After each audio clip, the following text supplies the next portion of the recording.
So on this video, I'm going to go through a few different ways that I use MyFitnessPal to track my calories, to use it to manage my strength gains, to manage my weight control, and to just help structure how I make my meals and prepare my meals. It's something I've been asked quite a few times off the back of the last video that I posted, and I think it's something that people find quite interesting because tracking your calories is often something that people think isn't necessarily overly healthy.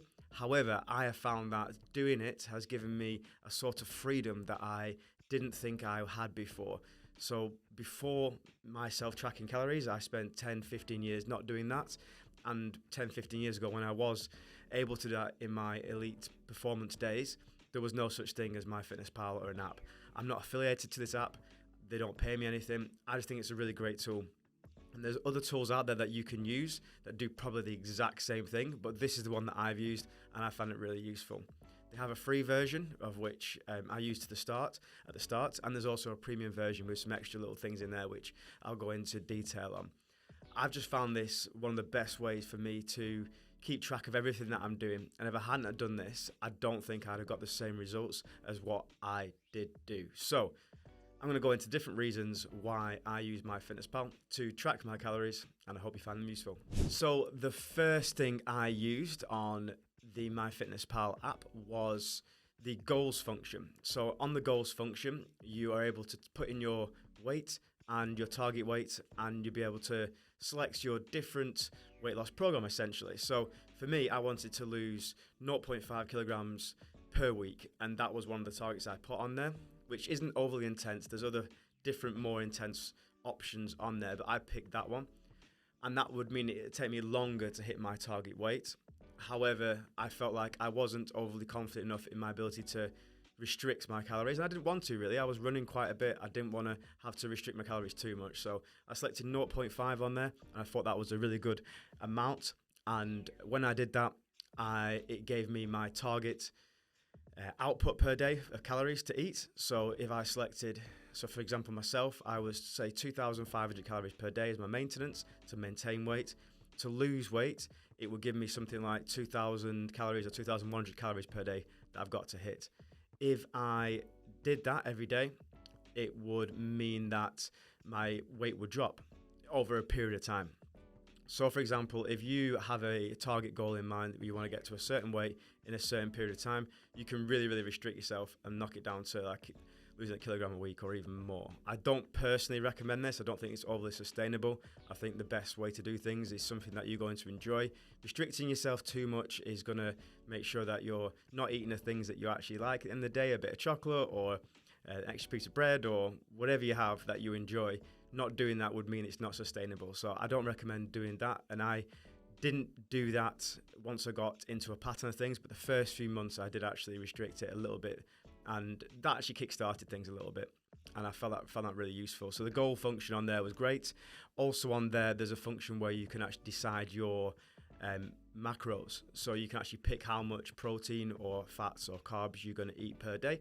I actually selected 25% of my overall food intake, my macros would be protein, which meant that I would hit my 154 grams of protein a day, which is roughly 1 gram of protein per pound of body weight. So I use kilograms, but you just basically double it, and it's 2.5 times it, and you're roughly there. So I did that, and I found it a really useful tool to be able to track my protein, to make sure I hit that protein goal. And the goals function on there is really useful, and I found like you don't need much more than that. The system in there is pretty useful, gives you all the information you need, and if you ever play around with it, you'll be able to kind of work out where you want to get to. Obviously, you know your body better than anyone else's. You know where you want to get to. Don't set unrealistic targets. Like if you're myself, my height, my weight, it's reasonable to assume that I could have got to the body weight I am currently, and it's probably safe to say I could probably even get less than I did, but I don't need to, I don't want to, and I think I'm pretty happy and healthy with where I am. So yeah, you need to be really careful about how restrictive you are and the goals you set, because you don't want to do it too much. The next thing I did, which I thought was pretty cool, was grouping my foods, my meals into groups essentially. So if I was having in the morning a protein porridge with blueberries, I would add in the 3 different ingredients I need to that, the 4 different ingredients, chia seeds, everything in one meal. So rather than having to literally go in and add every single ingredient each time, it was just a meal that's ready made for me. So rather than having to search for it, find it, you just literally go onto the meals, press add, and it's in there. It's like a 2-second job to do it. So easy to work out, not complicated at all. And grouping those things together, it takes a bit of time initially to start it off, to get the process going, but once you've done it, it's all set and laid out, it's really easy to follow. And I found that one of the best ways for me to speed things up when I'm doing my meals, because I really do eat more or less the same things each day, apart from for my dinner maybe, where I'll eat out or and that sort of stuff.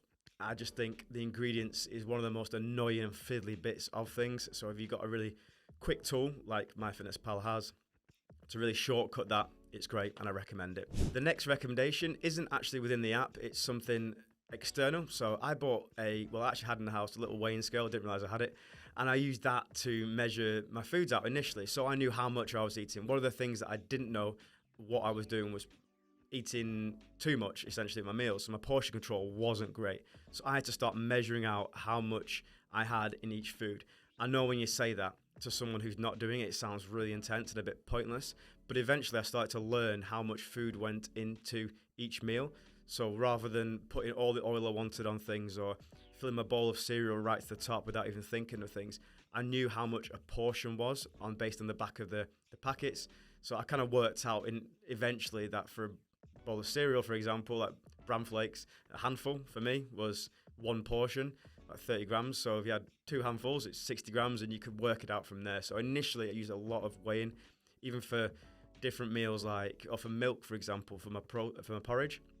That kind of helped me work out how much I need to put in it, and I've actually worked out how to make a really nice porridge for myself. And the same thing goes for like pasta and rice and all that sort of stuff. If you're able to weigh it quite quickly, eventually you'll start learning and seeing and understanding how much you need to put into your meals.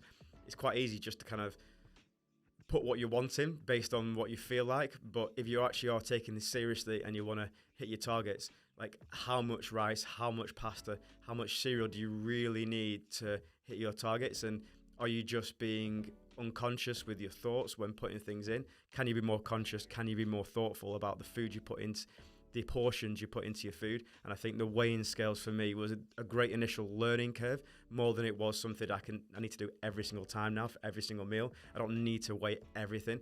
I know and understand that how many spoonfuls or how many handfuls of each portion of food I need to put into my meals. So initially it was complicated and it was a bit faffy, but now once I've done it, I've got the process. It's very easy to follow and it's been really useful. The next thing I did was I paid for the premium version of MyFitnessPal. I got hooked in after about 2 weeks, but the reason why I did it was scanning my foods. So when you get any sort of food, there's a little function on there, a little barcode thing where you can scan the barcode of the food and it literally uploads it straight to MyFitnessPal. So all you got to do is edit your portion. Most foods you buy from shops, it actually comes up with the actual portion that you've actually purchased. So if you're buying like, I don't know, a couple of pork pies or a sandwich from Tesco, it literally adds it in there straight away. I say pork pies, I love pork pies. So adding them in there really quickly is just an easy way to do it. And I even do it when I'm like waiting to go to the checkout of a supermarket, or when I'm eating the food, for example, or when I'm preparing the food at home, like the chicken or the pasta or whatever it is, that if it's a new thing that I haven't already used before and haven't put into my meals, I will just literally scan it. It's very, very simple and quite easy to use. So yeah, that scanning function saves a lot of time. Sometimes there's foods on there that they don't have, and that's a bit annoying. You've got to kind of find it or find something similar to it. And I think, yeah, that functionality on there has speeded things up at least 3 times. So if you're going to get the premium version, you do have the budget for it. I think it works out like £100 or £120 a year, I think. So it's not cheap, but it's really useful. And think how much you would pay for a personal trainer or pay for a nutritionist to give you advice. Just paying for that on there was really quick and easy, and I found that great to use. So there are some ways that I've used MyFitnessPal, which is an app to track your food and calorie intake, over the last few months to help me hit my goals, and I think that it has been really useful. Again, I'm not affiliated to the app. There's probably lots of other apps out there, and there's probably lots of other features that MyFitnessPal has that you could use. But for me, they're the ones that I use, and they're the reasons why I used it. I hope you found this video useful. I am Matt Woody Wood, and you can find me on all the different social media channels using that handle.